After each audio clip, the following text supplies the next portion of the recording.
एक सेठ था,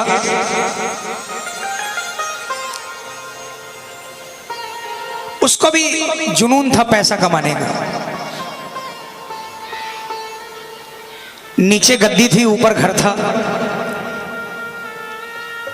सुबह सुबह जल्दी उठता, घर के सब लोग सोए रहते, नीचे आकर अपने व्यापार में लग जाता।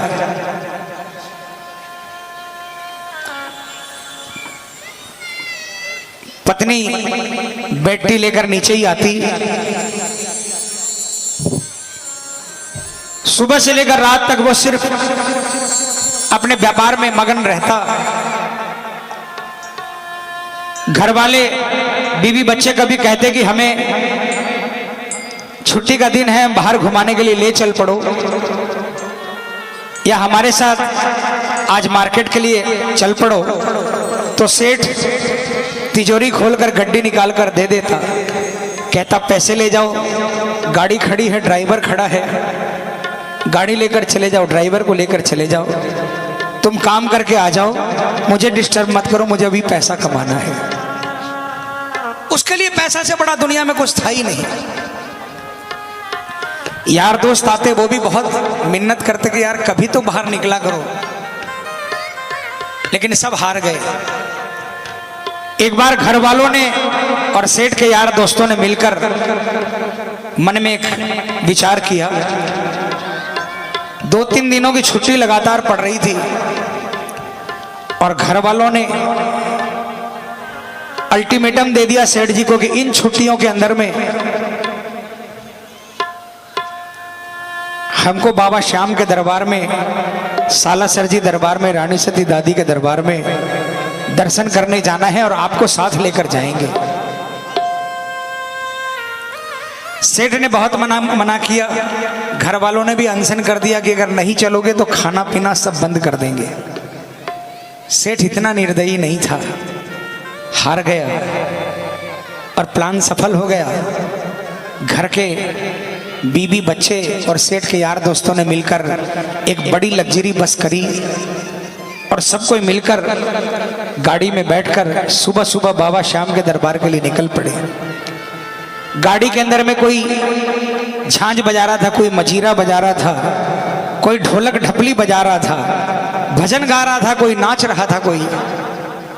लेकिन सेठ वहां पर भी मोबाइल लेकर सौदा कर रहा था। खाटू पहुंच गए, धर्मशाला में जाकर रुके, नहाए धोई करी और जब धर्मशाला से बाहर निकले मंदिर जाने के लिए तो किसी के सिर पर चूरमे का थाल था, किसी के हाथ में प्रसाद की थैली थी, कोई ढपली लेकर धमाल गा रहा था, कोई निशान लेकर नाच रहा था। सेठ वहां भी मोबाइल से सौदा कर रहा था। बाबा के मंदिर की सीढ़ी आई, सेठ ने कान पे से मोबाइल नहीं हटाया। अब की बार उसकी धर्मपत्नी ने झपट्टा मारकर मोबाइल छीन लिया। अरे कुछ तो शर्म करो, अब तो बाबा का दरबार आ गया, अब तो ये व्यापार और कारोबार को थोड़ी देर के लिए तिलांजलि दे दो। सेठ मन महसूस कर रह गया।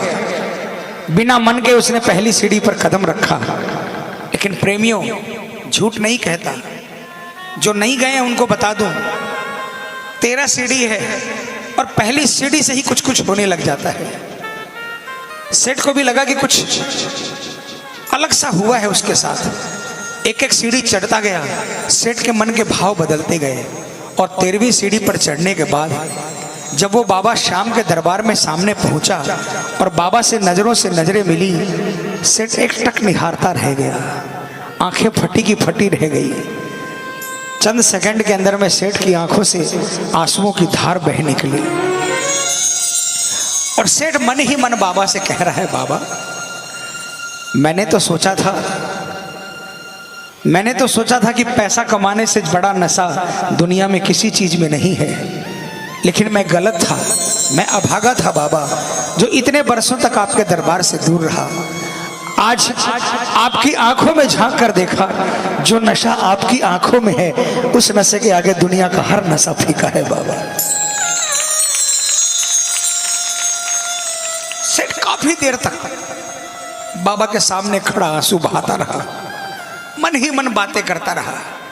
परिवार वाले दर्शन करके आए, सेठ को हाथ पकड़ा। सेठ ने कहा तुम जाओ, अभी मैं थोड़ी देर में आता हूँ। क्या तो आने के लिए तैयार नहीं था, क्या मंदिर खाली था। घंटों बाबा के दरबार में बाबा से बातें करता रहा। आखिर में उसने शीश झुकाया, दंडवत प्रणाम की और कहा बाबा आज आपसे वादा करके जाता हूँ। मैंने सुना है हर महीने की 11 को आपके दरबार में लाखों लोग आते हैं। मैं भी आपके दरबार में हर 11 को आऊँगा, अकेला नहीं आऊँगा। मेरे शहर में जो भी आपके दरबार में आना चाहेगा उसको अपने साथ लेकर आऊँगा, गाड़ियाँ भर भर कर आऊँगा। ये वादा करके सेठ चला गया। अगले महीने 11 आई, सेठ फिर बाबा के दरबार में आया। अब की बार कई गाड़ियां लेकर आया, पूरे शहर को न्योता दे दिया। सेठ इसी तरह आने लगा। 2, 4, 6 महीने बीते।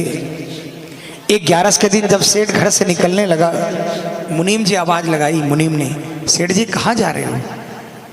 सेठ ने कहा मूर्ख तुझे पता नहीं आज 11 है, मुझे बाबा श्याम के दरबार में जाना है।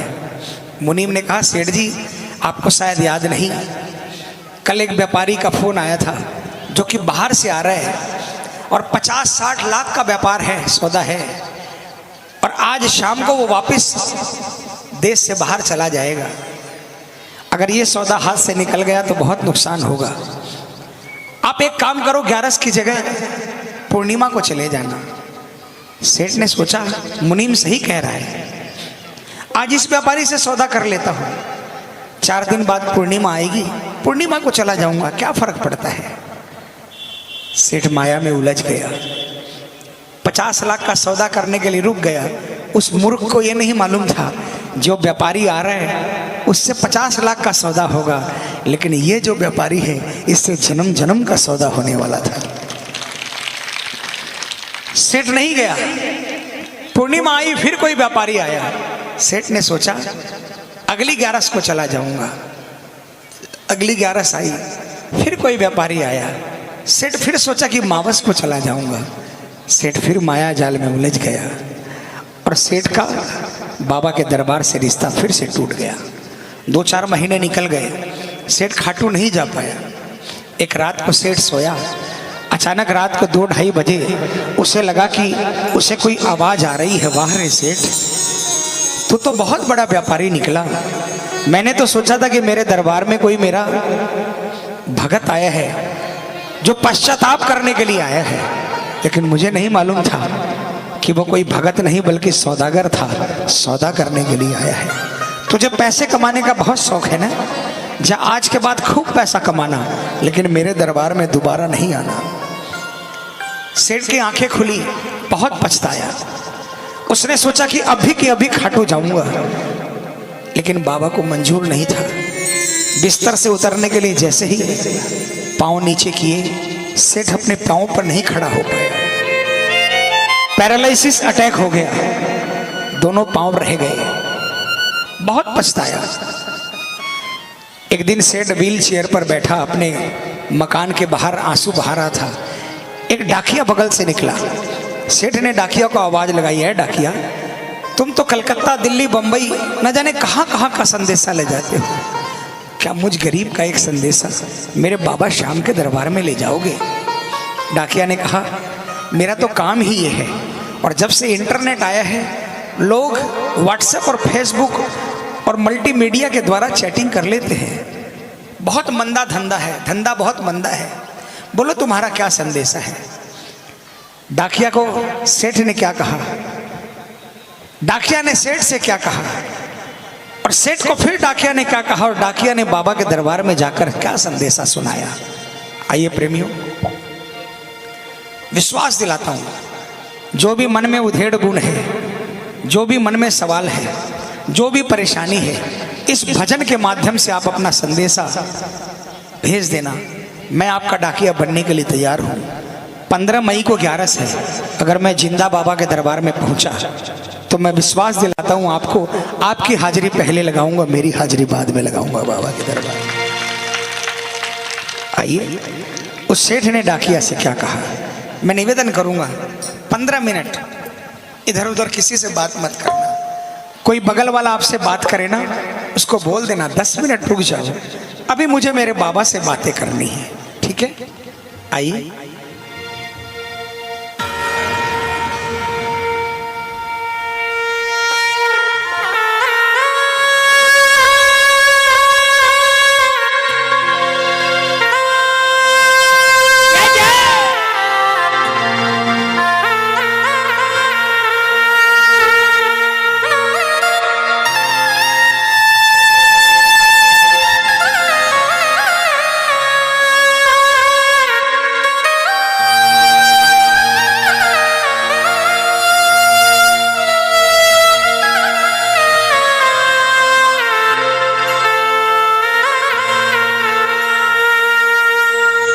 डाकिया जा रे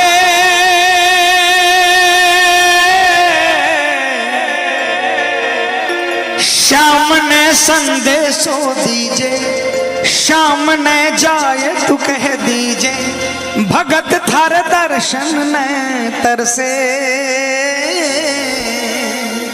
समझ में आया? थोड़ा मारवाड़ी है, समझ में आ जाएगा, मैं समझा दूंगा। उठाओ ना हाथों को, कौन कौन संदेशा भेजना चाहता है? मिलकर तालियां बजाकर बोलेंगे क्या? डाकिया जा रे श्याम ने संदेशो दीजे, श्याम ने जाए तू कह दीजे, भगत थार दर्शन में तरसे। डाकिया जा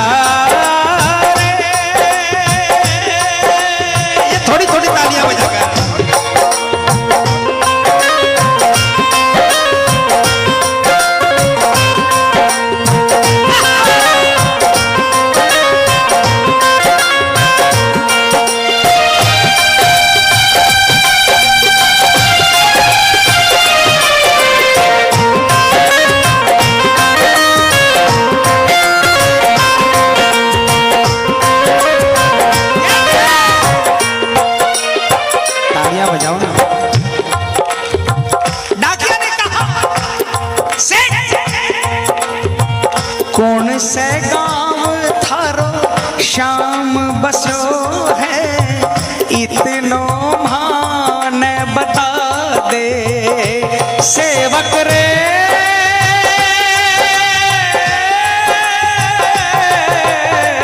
कौन से गांव थारो श्याम बसो है, इतनो मान बता दे। घर तेरे पास है कोई निशानी, माने तू दिखला दे। कैया जानूंगा पहचान, मैं हूँ छोरो अनजान, कैया जानूंगा पहचान, मैं हूँ छोरो अनजान, कैया शाम सुहोसी मिलन।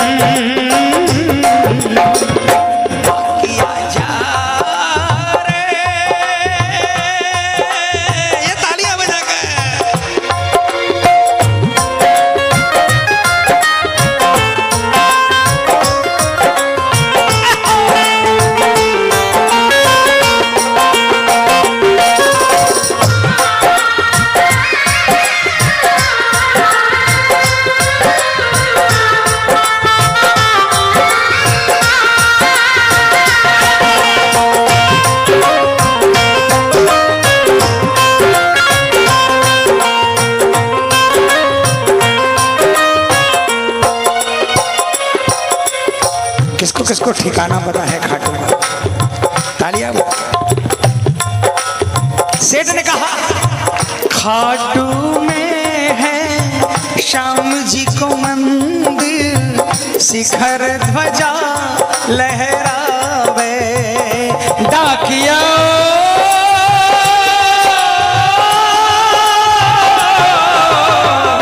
खाटू में है श्याम जी को मंदिर, शिखर ध्वजा लहरावे।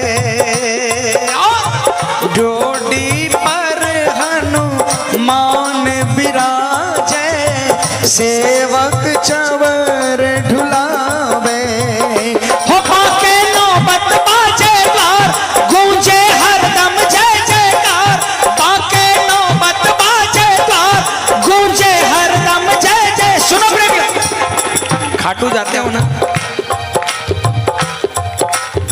जब छोटी सीढ़ियों से दर्शन करने चढ़ते हो, अखंड ज्योति वाले चबूतरे पर नगाड़ा रहता है, नगाड़ा वाला भी रहता है, तालियां बजा, उसके हाथ से डंडा लेकर माथे से लगाकर जो भी अरदास हो वो अरदास कहकर 5 बार उस नगाड़े पर वार किया करो। और जो भी आपकी श्रद्धा हो 10, 20, 50, 100 उस नगाड़े वालों को दे दिया करो, अरदास पूरी होती है।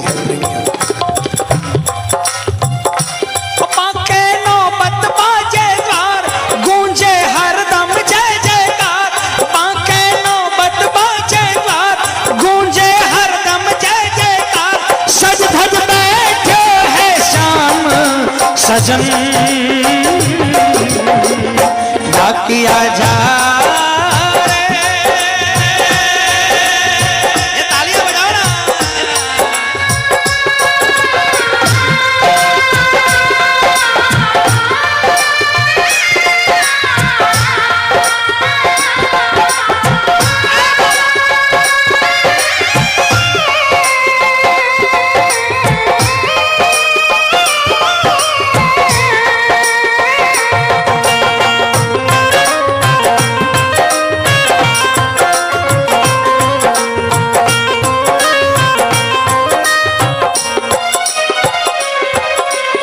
डाकिया सेठ से विदाई लेकर निकला,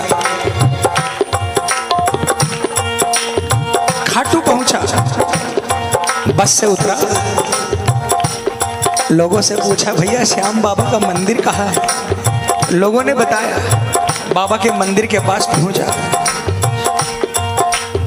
डाकिया भी सीढ़ी पर कदम रखा, डाकिया को भी कुछ अजीब महसूस हुआ। डाकिया सीढ़ी चढ़ता चला गया, 13वीं सीढ़ी पर पहुंचा। ध्यान देना, जब कोई कोरियर वाला आता है, डाकिया आता है, घंटी बजाता है, और जब आप दरवाजा खोलते हो ना तो डाकिया या कोरियर वाला पहले आपको नहीं देखता, पहले अपने झोले में हाथ डालता है और झोले से आपकी चिट्ठी निकालता है, फिर आपकी तरफ देखकर आपकी चिट्ठी आपको सुपुर्द करता है। अभी तक डाकिया ने बाबा को नहीं देखा था। तालियां बजाना।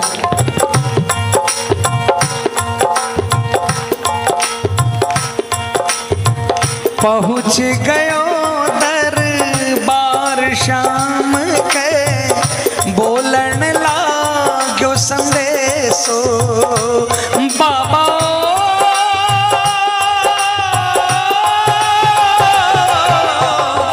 बन बैठो कद शाम दीवानो, कुछ ना रयो अंदेशो। डाकिया ने जैसे ही अपने थैले में हाथ डाला, चिट्ठी निकाली ना, बाबा की तरफ देखा, डाकिया के होश उड़ गए, चिट्ठी हाथ से छूट गई,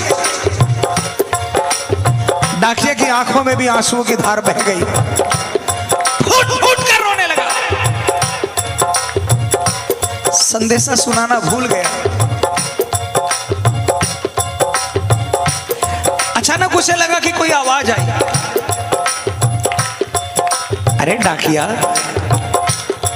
तो जिस काम के लिए आया है वो काम तो बता। डाकिया बाबा के चरणों में गिर गया। उसने कहा बाबा, मैं अभागा डाकिया, जिंदगी के 40 साल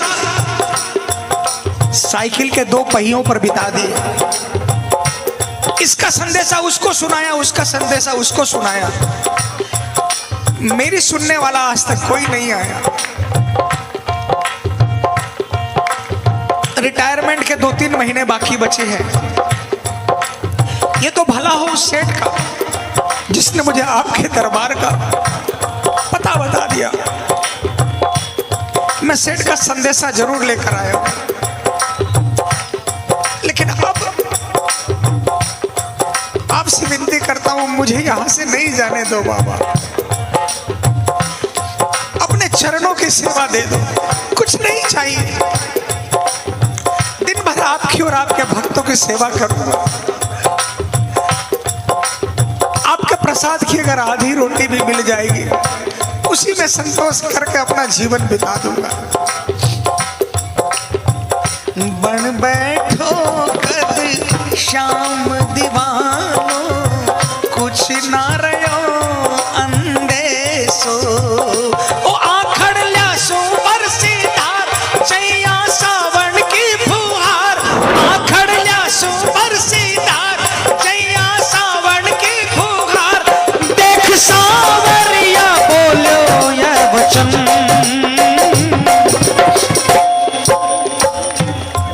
अब की बार बाबा ने कहा पगले तुझे वापिस भेजने के लिए थोड़ी बुलाया है मैंने, तुझे अपने पास रखूंगा, लेकिन मेरा एक छोटा सा काम कर देगा। जब भवसागर पार करने वाले ने केवट से कहा कि मुझे गंगा पार करा दे, वो चरणों में गिर गया। डाकिया फिर चरणों में गिर गया। दुनिया का काम बनाने वाले आज मुझ गरीब को कह रहे हैं कि मेरा एक काम कर देगा।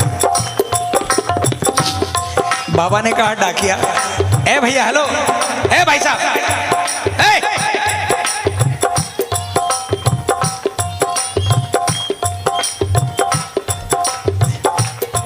बाबा ने कहा पगले, जिस सेठ की चिट्ठी लेकर आया है ना, अगर उसको संदेशा वापस नहीं सुनाएगा मर जाएगा वो।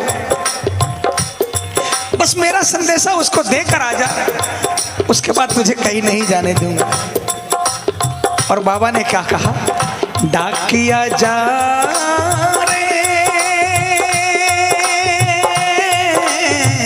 संदेशों सेवक ने दीजे, सेवक संदेश न तरसे, संदेशों सेवक ने दीजे, सेवक संदेश न तरसे, सेवकिया राह तेरी निरखे, डाकिया जा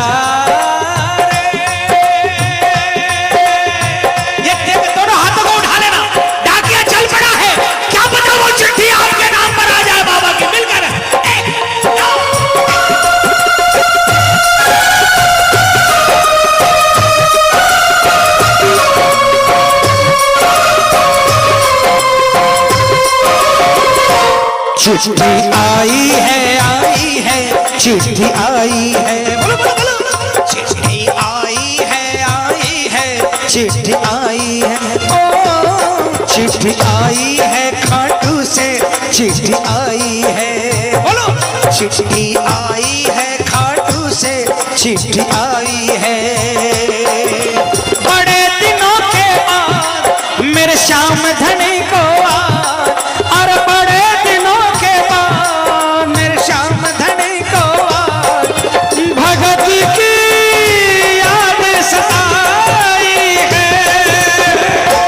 चिट्ठी आई है चिट्ठी आई है, ओ चिट्ठी आई है चिट्ठी आई।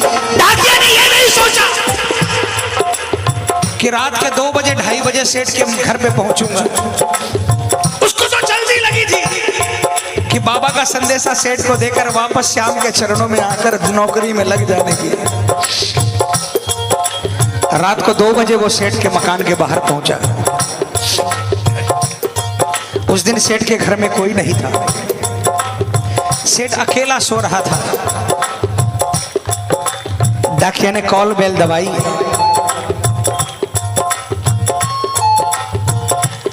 अचानक सेठ की नींद खुली। उसने सोचा आधी रात के वक्त कौन आया। अचानक उसे याद आया, डाकिया आया है, मेरे बाबा का संदेशा लेकर आया है। उठकर बैठ गया, लेकिन वो भूल गया कि उसके तो पांव नहीं है। घसीटते घसीटते व्हील चेयर पर पहुंचा और व्हील चेयर को धकेलते धकेलते दरवाजे तक पहुंचा। तालियां बजाना।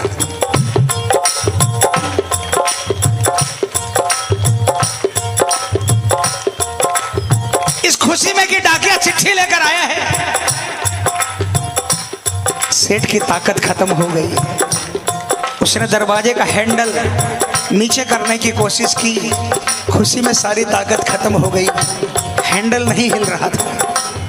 बहुत कोशिश की, बाहर से डाकिया बार बार घंटी बजा रहा है और अंदर से सेठ बार बार हैंडल को ऊपर नीचे घुमा रहा है। आग बाहर भी लगी है, आग अंदर भी लगी है। अंदर आग इसलिए लगी है कि जल्दी से जाकर डाकिया के गले लगूं और बाबा का संदेशा सुनूं, और बाहर आग इस बात की लगी है जल्दी से सेठ को संदेशा देकर बाबा के चरणों में सेवा करने के लिए पहुंच जाऊं। काफी समय बीत गया, सेठ की आंखों में आंसू आ गए और अचानक उसने आओ देखा न ताओ और हैंडल पर हाथ रखकर एक जोरदार जयकार लगाई, हारे के सहारे की, और उसने जोरदार ताकत लगाई, हैंडल नीचे हो गया, दरवाजा खुल गया और सेठ बाहर डाकिया के चरणों में जाकर गिर गया। सेठ डाकिया के चरणों में गिर गया, डाकिया सेठ के चरणों में गिर गया। दोनों गले लगने लगे। डाकिया ने चिट्ठी निकालकर सेठ के हाथों में दी।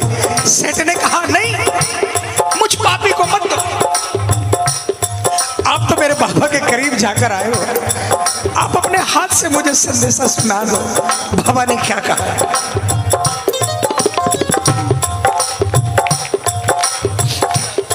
डाकिया ने संदेशा सुनाया। बाबा ने क्या कहा है सुनना, आप भी सुनना, ये संदेशा आपके लिए भी है। बाबा ने कहा कह दीजिए तू जाए सेवक ने तेरो बुलावो आसी, सेवक रे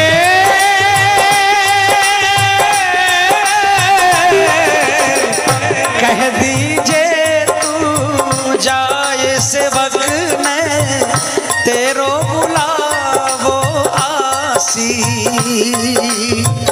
सबकी आस पुराऊं तो तू कैया रह जासी, तेरी सारी जानू बात पूरी करशूं मन की आस, तेरी सारी जानू बात पूरी करशूं मन की आस, पर बढ़ा मेरे काने कदम। डाकिया बाबा ने कहा कह देना सेठ को जाकर, तेरी सारी बात जानता हूं और तेरी हर आस पूरी करूंगा, लेकिन पहला कदम तुझे बढ़ाना पड़ेगा। तू मेरी तरफ एक कदम बढ़ा, उसके बाद तुझे कुछ करने की दरकार नहीं, फिर मैं तुझे अपनी गोदी में लेकर चलूंगा। किसको किसको विश्वास है? पूरे हाथ उठाना, पूरे पूरे, और जोरदार तालियां बजाकर बस।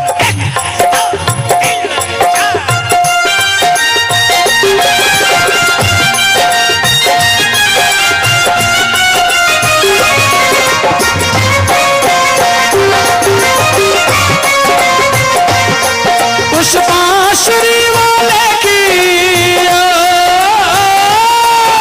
उस बांसुरी वाले की, लीले घोड़े वाले की, उस बांसुरी वाले की, लीले घोड़े वाले की गोदी में सो जाऊं, मेरा जी करता है शाम के भजनों में खो जाऊं, मेरा जी करता है शाम के भजनों में खो जाऊं। किसका किसका मन करता है?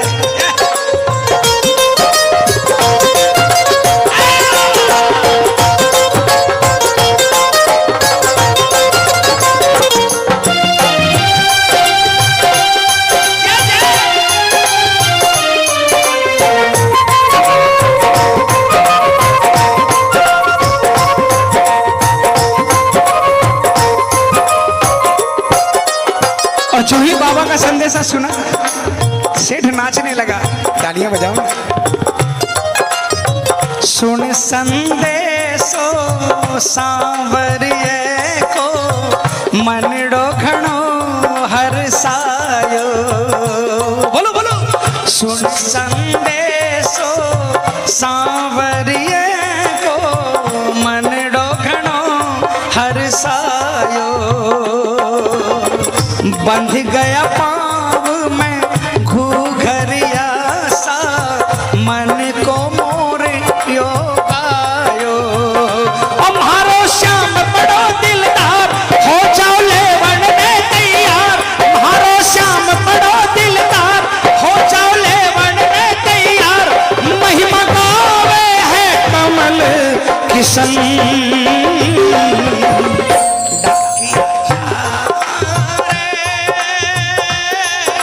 देखो आपका डाकिया मैं हूं, कोई फीस नहीं लूंगा। भजन खत्म हो गया, मेरी तरफ से आखिरी लाइन है, पूरे हाथ उठा लो, पूरे पूरे और जोरदार आवाज में सिर्फ ये 2 लाइनें कह देना, विश्वास दिलाता हूं आपका संदेशा बाबा के दरबार में पहुंच जाएगा। क्या डाकिया जा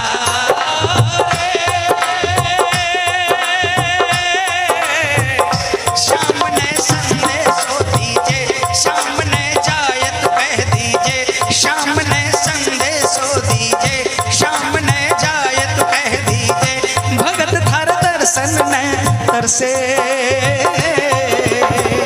डाकिया जा रे, डाकिया जा रे, डाकिया जा